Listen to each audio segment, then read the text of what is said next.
bringing you Grassroots Matters interviews with our host, Sally from Grassland Nutrition, and special guests and collaborators on the topic of nutrition, and more. All right, let's dive headfirst into this episode.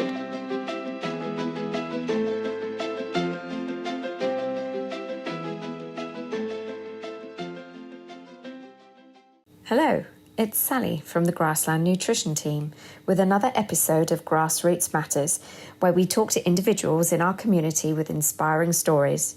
Today, meet Scotty Scheller, a serial reinventor, life coach, male model, and influencer. Scotty talks to us about his exceptional story. No crumbs for this episode, it's a straight dive in, as there's no intro that would give this story justice. This morning, I want to chat to you about how we came to know one another through kind of Grassland Nutrition. And I know it's been quite a long time. And the first time we spoke, I was quite surprised at how far back that was and what led up to that. And when we first got talking, I had no idea about your fascinating background. I know that you used to be a professional hockey player, and then there was an intervention that took you into, what you're very successfully doing now with your content creation and your influencer status. So, would you mind? You've warmed up your vocal cords already this morning. Yeah, exactly. I just don't stop talking. That's the problem. Not at all. Would take the show, Scotty, please. Yeah. Well, yeah. I mean, for those of you who are watching, I'm Scotty Scheller. I feel like I'm in an interview right now. But no, my story is an interesting one, just because when you see me now, you wouldn't really think my story is what it is. Like you were saying, I did play hockey for a very long time, and that was my career, and that was where I was going with it. And I really thought that was going to be my life, and when you identify as something, that's, that is going to be your thing. That's what I really try to tell people is you are going to become what your identity is. But the problem with that is if you identify as something too hard, once that's ripped away from you, you're kind of stuck, because then you have to re-identify, and re-identifying as something is so hard to do. And basically my entire story is I was playing hockey, first real game of the season, and got put up against the boards, and a stick went across my neck. A guy ran into me and basically broke my neck, stage 10 concussion, out like a light. And that started a new life for me. So basically woke up, had no recollection of what happened, obviously can't move, obviously can't, do anything. And it was just this process of, okay, we'll just break down the story from a long story to short story. It was this process of, doctor to doctor to doctor to doctor to doctor to doctor. Okay, you have a physical injury. We can see a physical injury here. But the rest of the stuff that's going on in your body, the rest of the stuff that's going on everywhere, we can't really do anything about it because it's your neck that controls everything. We'll give you some medication, go home. And unfortunately, that happened and continued to happen for 5 years. So I was in and out of hospitals, in and out of doctors, traveling everywhere I possibly could, to digestive doctors, to hormone doctors, to brain doctors, to literally, because people don't realize your nervous system all runs through your neck. It's channeled there, and every signal comes from your brain. So you mess up those two, you're kind of setting yourself up for just failure in a sense. I mean, there's not a lot you can do there. And the more I realized that, it's kind of like this long ongoing just trail of doctor. Okay, we'll try this medication. Okay, we're going to shoot you up with this. Oh, your hormones are low. Okay, we're just going to give you hormones. Oh, this, that, and that's, at the end of the day, you're sitting back and you're like, I'm just a lab experiment at this point. I don't feel any better. I don't look any better. I'm losing weight. I went from 185 pounds to 140, and I'm like, I can't eat. Every time I eat something, my body rejects it. It's like, okay, let's go back to the bare roots of what a human being is, and I really started get down on myself because I'm sitting in a hospital. I'm like, I have all these people taking care of me. I have my family here. They're giving up their lives. I just don't have a life. I'm basically dead. And so I got super, super, super, super, super suicidal.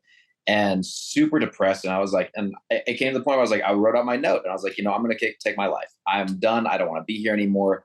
I'm making everybody else miserable. And in your own head, you think you are, but people they're there to love you and stuff like that. But in my head, I was like, I'm just wasting everybody's time.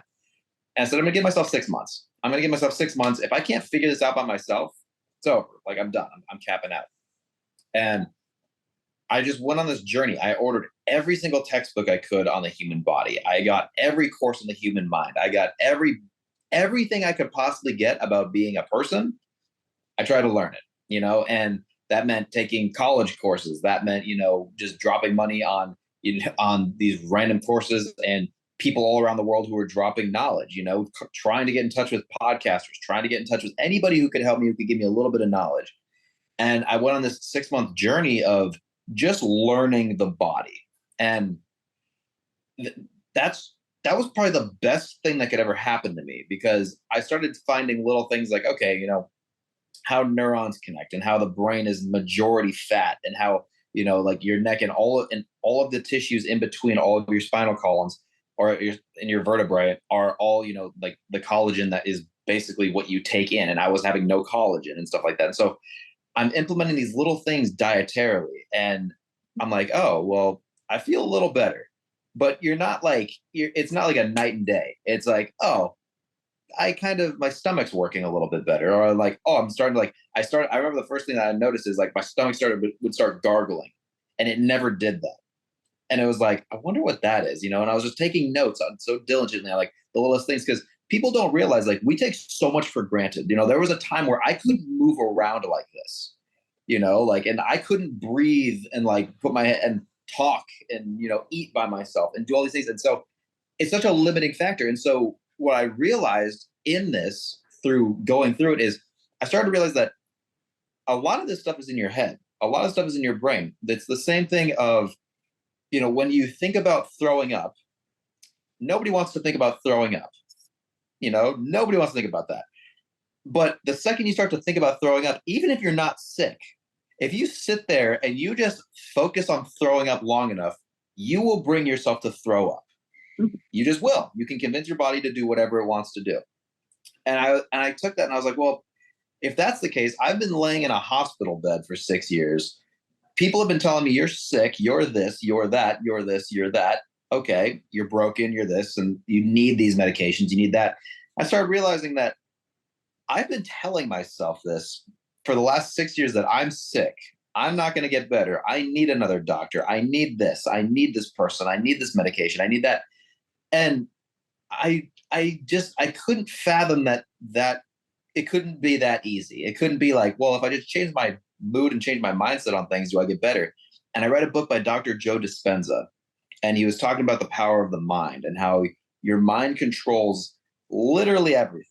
And it's like, and I was like, yeah, because we all hear that your brain has all this power, but you never really think about it. You're like, oh, cool. Like, you don't really, but when you're at the end of your rope and you're like, I got 6 months here. Like, I'll believe anything, I'll pray, I'll do whatever, I'm definitely a devout Christian, but I was like, in those moments, you're like, I mean, who else is here to help? Like, you're kind of like, you're praying like hell, but you're like, okay, like, God, like, point me in the right direction, but I could use anything. And I think Joe Dispenza came into my life at such a crucial piece, because he had a very, very severe injury as well, and he was able to bring himself back. And he's also got so many people that follow him and have come back from cancer and have like eliminated like these life-threatening diseases from their body just by changing their outlook on it. And I broke it down really heavily into, okay, my nutrition is on check. I've got that dialed in. The only thing that's missing is this mindset thing.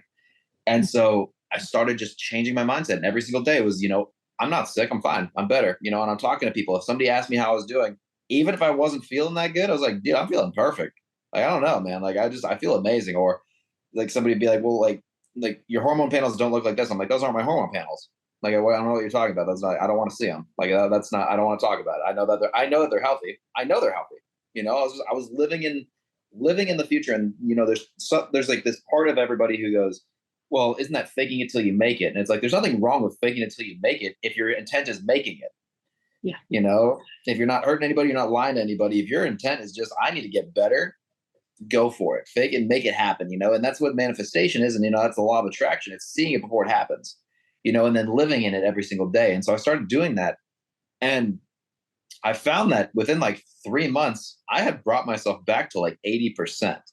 I brought like feeling back into my hands, and like I could actually enunciate, and I wasn't stuttering, and I could eat, and I could talk, and I could, elaborate on what I was thinking about, and the brain fog was gone. And like I said, it was such a slow progression, and the entire time you're kind of fighting yourself. But every time you look back, you're like, I wasn't able to do this a month ago. I wasn't able to do this a month ago. And you start stacking these little wins. Mm-hmm. And through this process, after the 6-month mark, I went right by it. And I looked back at after 8 months, and I was like, oh, I was supposed to be dead right now.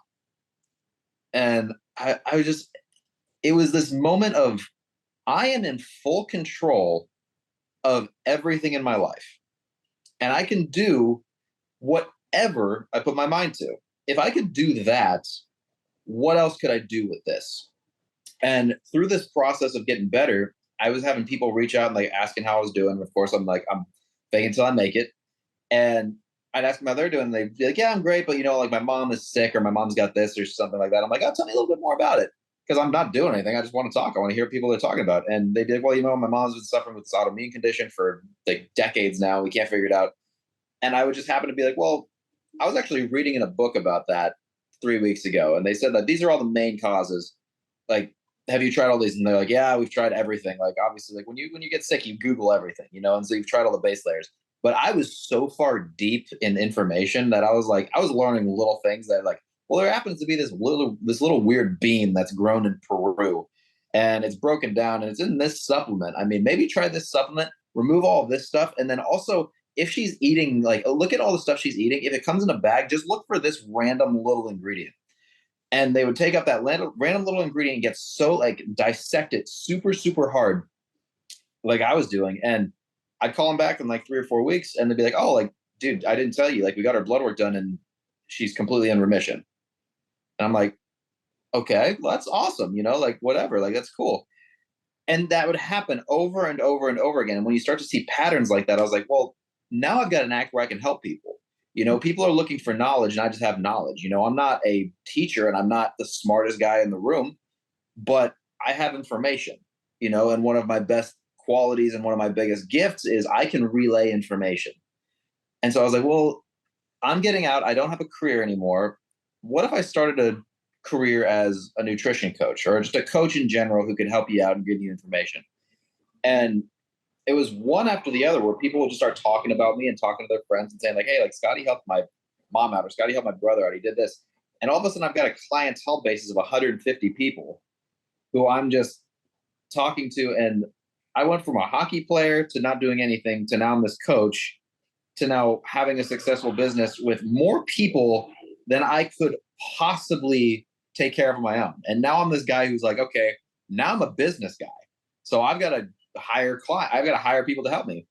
And so now I've got people underneath me. I'm teaching people, and I'm now bringing a community to me to work underneath me who had the same thing that happened to me in a different sense, who brought their health back in order, who just want to help people, And so I built that business up, and it got to the point where I was like, okay, well, I love this. But I got comfortable.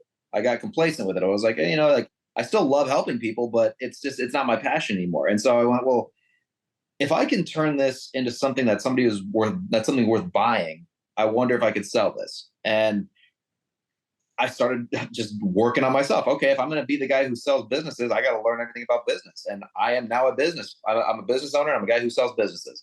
And over the next year, I built this thing, and I found the right people, and I found a nutrition company to take over my business and buy all my clientele. Sold that. And it was like, great. Now what do I do? And it went back to, okay, well, you can be whatever you want to be. What do you want to be? And I didn't know. And there was another moment of my identity's gone.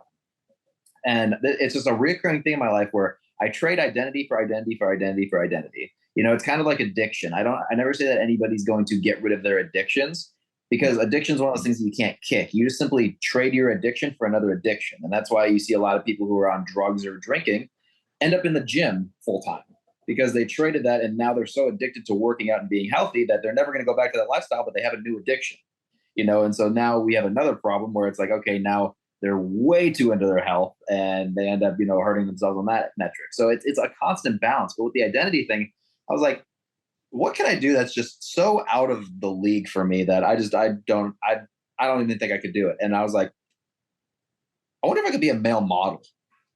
And I don't know where it came from. I think it was one of my buddies and I were talking about it. And he was like, he's like, you ever think about being a male model? I was like, no, like I didn't, back then I wasn't taking care of myself in like a sense of I had long, just shaggy hair, wasn't really caring about it. And I was like, well, let's give it a shot, and I went on and I started learning all I could about the male modeling industry. And I was like, well, okay, I need to get a haircut. I need to like start portraying myself a little bit more in shape, start dressing a little bit better, learn everything I can about fashion and, getting myself out there and taking pictures and all this. I started living in it. And I went, okay, if I'm going to get people's attention, I need to get in front of the biggest brands. And so what I would do is I started shooting commercials with my friends, but I luckily have a lot of people around me who are really good content creators. I started shooting commercials as if I already worked for the brands. So I started shooting things for, like Express Clothing and Gap and, Cuts Clothing and all of these other like manufacturers, and just sending it to them and being like, hey, like, I hope you like this. And I got a couple back that were like, when did we hire you to do this? And I'm like, you didn't hire me to do this. I just did it, but then I have other companies who are like, oh, appreciate it. Like, what did we owe you? Thinking that they had hired me. And I was like, okay, well, you don't owe me anything. This was just, free on it. And I hope you guys like enjoy it. If you ever need me again, let me know. And it kept happening that like 2 or 3 weeks after that, they'd be like, hey, we really liked what you did. Like, would you mind if we like gave you a contract and like you started shooting? I'm like, absolutely. Why not? I'm already doing it, and that started my male modeling career. And that just kind of took off and did its own sense, where that kind of led into the influencing side of things, where brands are kind of like reaching out and they want you to talk and they want you to help sell products. And, it just keeps rolling like that, where, life's a natural progression. And if you don't get in your own way and you're not a goalie, life just happens to happen for you. It's always happening for you, and people don't realize that. Is the problem with most is they get in their own way or they're scared of success. And that's a real fear that I found with a lot of people, is they're scared of being successful because they don't know what that looks like, and what it comes back to is, if you want to be successful and you're scared of that success, though, it's simply sitting down and writing out your vision. What does a successful person look like to me? What do I look like as a successful person? So that way, once it happens, there's no fear because you've seen it coming, and you welcome it. You get out of your way. And so that's what I do now. Is it's the influencing side of things, and all I do is just have fun with my life, and I'm constantly in the creation of a new space. But my clientele that I coach, it's all about changing your perspective and your identity on life. And that's kind of where we're at now. And you and I got together because I was so involved in nutrition and learning about, like how organ meats are so important for you, and learning how, iodine is so incredibly important for your thyroid, no matter what anybody says. It's like all these things. And I was like, okay, well, while I was in the hospital, I'm diagnosed with Hashimoto's. Okay, well, what's that? Okay, it's a thyroid disease. Okay, well, what does it mean? It's like, well, basically you're stressed out and your thyroid is basically attacking itself. How do we take care of that? Well, we eliminate stress, we get the right nutrients in, and we take care of it. And one of those things is iodine. Well, I don't want to just take a capsule of iodine. I'm a whole foods nutrient guy. So let's find the best way we can do it. I found the beef liver and kelp capsules, started taking those. And it was one of the supplements that I took that I was like, this actually feels right. Like there's so many supplements that you take and you're just like, it's insurance. Like, I hope it works. I hope it's doing something. But like the liver and the kelp supplement, like I would take it and I would actually feel energy and feel like it was doing something. And then I would run out of it and be like, all right, well, that was cool. Like, it was nice. And then a week later, I'd be like, I don't feel good. Like, I'm cloudy. Like, something's happening. Like, and I realized that, okay, I just eliminated a bunch of stuff. So I ordered all the supplements I had eliminated and started going through them one by one. And it was literally one of the only like 2, besides like a really potent vitamin D3, that actually felt different. I was like, okay, I can't go without this stuff. Right. And so now all I do is, every single morning, 6 pills, right down the hatch, first thing. And it gives me energy. That's all I can say, is it gives me energy. And then you have your other products. And you have like, me, I'm the weird one who eats beef chunks by the handful. and beef heart chunks and beef liver chunks and kidney chunks. And that kind of food, people don't realize there's an energy to your food, and if you're eating stuff that has such a quality energy to it, you're going to feel the energy. It's gasoline for your car. You wouldn't just go out and dump like I'll be the first to admit, like, I do love a Diet Dr. Pepper every once in a while. But I know if I have a Diet Dr. Pepper, I'm not going to feel anything, or I'm going to feel terrible, and I'm ready for that. So, it's one of those things that, okay, choose your poison here. And I'm going to choose to put the best ingredients in my body, and I want rocket fuel. And that's exactly the supplements that you have. And so that brings us to where we're at now, where we're sitting down, we've developed this friendship, and, you might be thousands of miles away from me, but there's this connection that nutrition and my story brought to us. Yeah. And there's nothing wrong with that. And I wouldn't give up my story for anything because it brought a friendship together. Yeah. And you're channeling life, and everything that you want in your life is coming to you because of how kind of you're operating as well. And look, just coming back to those 6 pills, Scotty, I'm just curious, right? What else? What else is in that little, medley of supplements?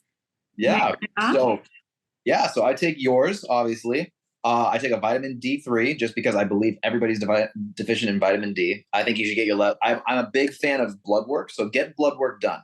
See where you're at. That is like, and I always say, like, invest and get a comprehensive one. Don't just go to your doctor and get like the general. Like, get it's going to be expensive. I'm not going to lie, but it's a one-time investment. See what your body is doing. See what's in there. And so I always say, like, get as detailed of a blood sample as you possibly can, because then from there you can build out a program, and then you don't have to do it again for months. And then if you have any markers that are off, all you do is order those 6 months later and see if you changed. But in that, I've got the vitamin D3. I take a ton of fish oil. So fish oil is like, omega-3s are my jam. Especially for brain health. Oh my gosh. That's it. A very potent resveratrol, just because that's also very good for brain health and inflammation. And then besides that, I take a very quality zinc picolinate, along with copper, because if you just take zinc, you're going to deplete your copper levels. And besides that, a very potent magnesium, and that's it. Very simple. Yeah, great. And okay, can you take me through one of your typical days? It sounds like you really don't have a typical day. Yeah, I really don't. Really don't. But I can take you through. What a cliche question. But I'm fascinated with how things, how things have gone from, the beginning, and then you reinvented yourself. Now you're where you are now. And this now state seems to be really vibrant and just giving. And you seem to be jamming with this space. So yeah. So a typical day for me starts about 4:30 a.m., 5 a.m.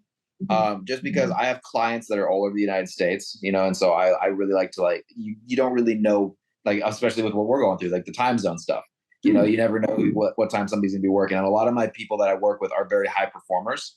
And so they're up super early, and so if they're going to be up super early, I got to be up super early to talk to them too. And so it starts about 4:30. I get up, I do a good amount of time in prayer as I'm getting ready for the day. I've got my Bible and I've got my devotionals playing. And then after that, jump on the phones, and I'm normally on phone calls from about 4:30 to about 6, 7 a.m. And that's this typical. After that, I try to go for a walk because I need to clear my head and get everything kind of going. If it's a content day, I'll normally have a call with my videographer and my assistant just to kind of see, what we're doing for the day, what brands we're working with, what we need to shoot. And from there, it kind of just gets going. It gets started, grab a cup of coffee and look at my script, look at everything I need to do, set it up, get the lights ready to go, camera ready, set, action. That starts at about 10 a.m., I'd say. And it's normally shoot, batch film as much as I possibly can, 10 till, 1 o'clock. 1 o'clock is normally where I'm going to have my first meal, just because everybody asks if I intermittent fast. I don't really think I intermittent fast. I'm just not hungry until then. So it's unintentional. I don't think that you really need to do it, but that's just how my body works. And I'm one of those guys who believes in following what your body says. So if I wake up and it's 4 a.m. I'm starving, I'm going to eat something, but normally it's 1 o'clock. Have some food at about 1. And then after that, I'll normally get all of my footage, get that over to my editor, start uploading everything. And then I'll normally have a couple of calls in the afternoon. So that could be new brand deals. That could be a coaching session that somebody missed. That could be new client, integrations. It could also just be a call with my team just to make sure that everybody's on, pace with what we're supposed to be doing. If somebody, if we've got new clientele, I want to make sure that they are on with the right person to talk to. And just kind of being the boss for a little while. After that, try to get to the gym, get a workout in. And, at some point or another, I love to cook. And so a lot of my content's become cooking content just because I love to do it. And I was like, if I'm going to be cooking, I might as well film it, like that's just how it goes. Let's see, you trade one thing for another.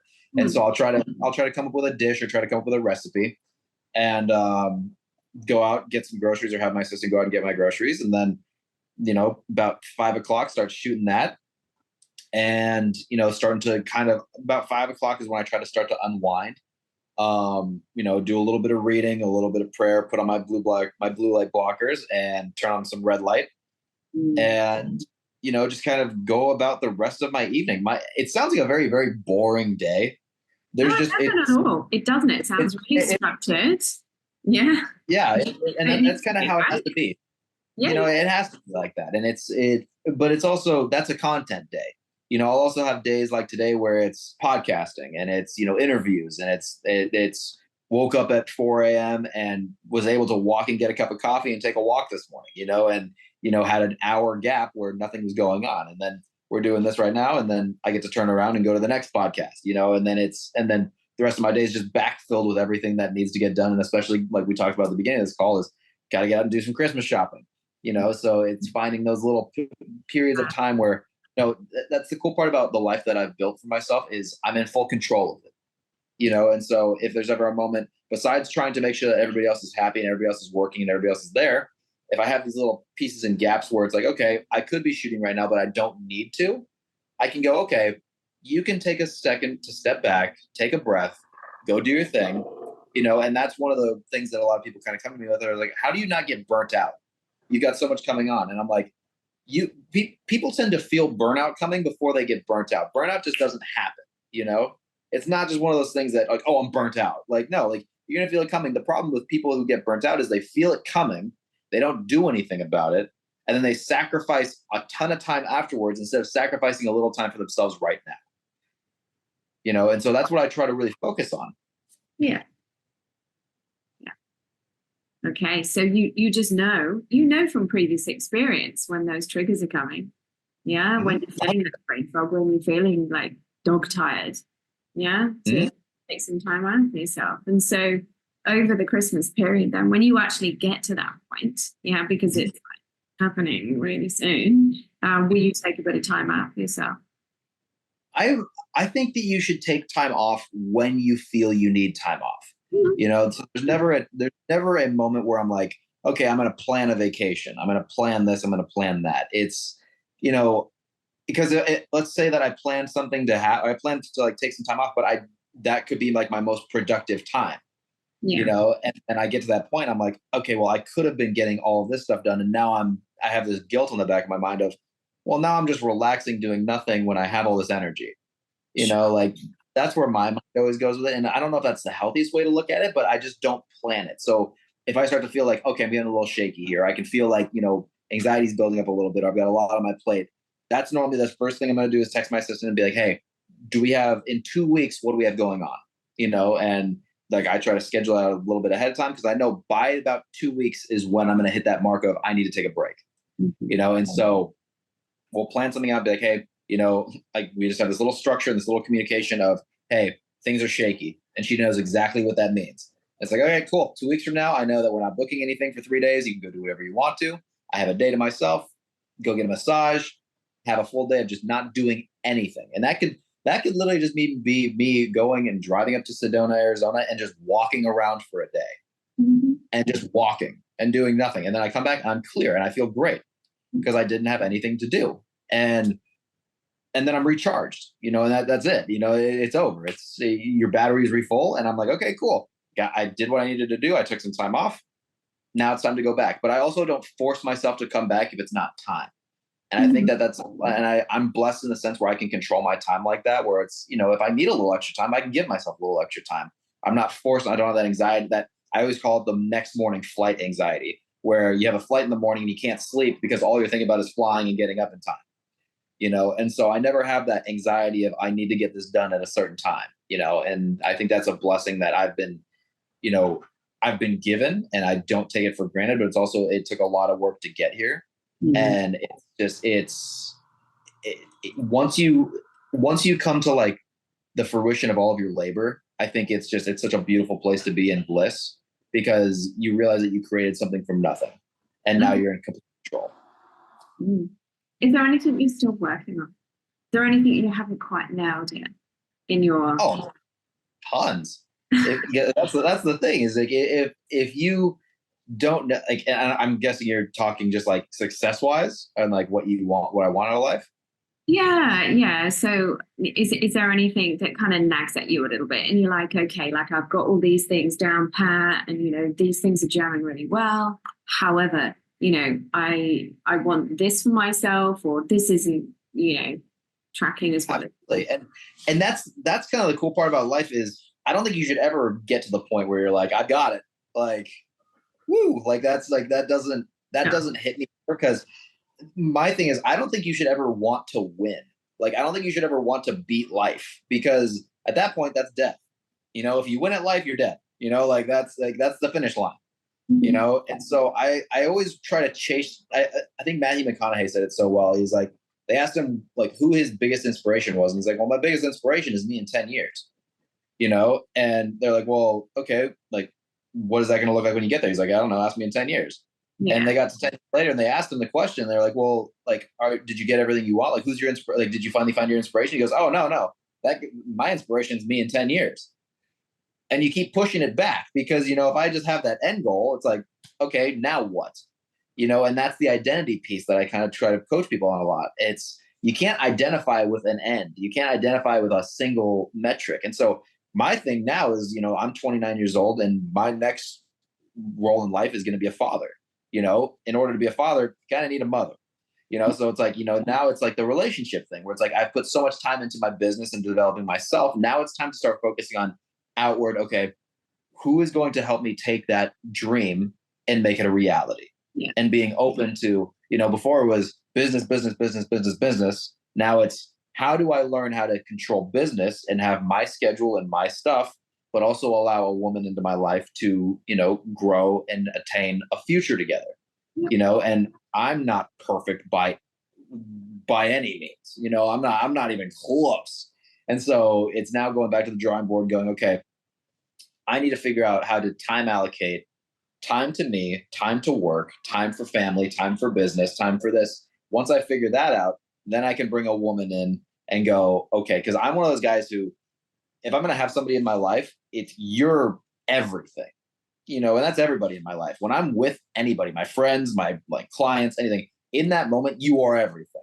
You're it, like you are. I don't have my phone. I'm not talking to anybody else. This is it. And I need to find that balance and get better at that, because that is a lacking point where I'm constantly like in creation and content creation. It's such a blessing, but you're constantly on your phone. You're constantly talking to people. You're constantly editing. You're constantly, it's like you're constantly going through looking for the newest trends, the newest this, the newest that. At the end of the day, you go back and you're like, my dopamine is so depleted because I've given it all to this little thing that's in my pocket, and I think that's another thing I'm trying to really work on is that dopamine addiction, where it's, okay, is this a need right now that I need to do this, or is this my dopamine fix getting hit? And it's having that gentle balance of is this work, or is this just me sitting in comfort? And I think that's like the biggest one right now. And so biggest one for success is definitely, taking relationships a little bit more seriously. And then ultimately just, enjoying life. I think that's the biggest one is I do really love life, but I know that there's so much more, and I just don't want to die. I want to die completely on E. And so it's always fighting for those things that you would never think you'd be into. And so I'm constantly looking for new music, new things, new different ways to look at life. And I think that's my biggest one is always attaining new hobbies and new skills. What's your latest hobby? latest hobby, like I said, music has been a big one for me, and not playing music because I am, my coordination with music is like watching an otter trying to open a Bible. It just like, they just fumbles. So that's an interesting analogy, Scotty. It just fumbles with it. It doesn't fit. Okay. It doesn't fit, it doesn't work. And so, but I love diving into creative. And so listening to somebody and just like putting on, like listening to lyrics, and even just listening to the way that people put like just sounds together, and really breaking it down of what were they feeling like, and what's the emotion here? Because I believe that everything has an emotion to it and everything has an energy to it. And so that's one of my biggest things recently, and it calms me down. And if anybody is looking for a way to like de-stress or take away anxiety, I've found that has been such a game changer. Big thanks to Scotty for being a joy to talk to as always, and sharing how he has harnessed positive energy to get what he wants and share his knowledge with others to help them. We are really excited to see what unfolds next, Scotty, and are poised for the next instalment. Thanks for listening. See you next time.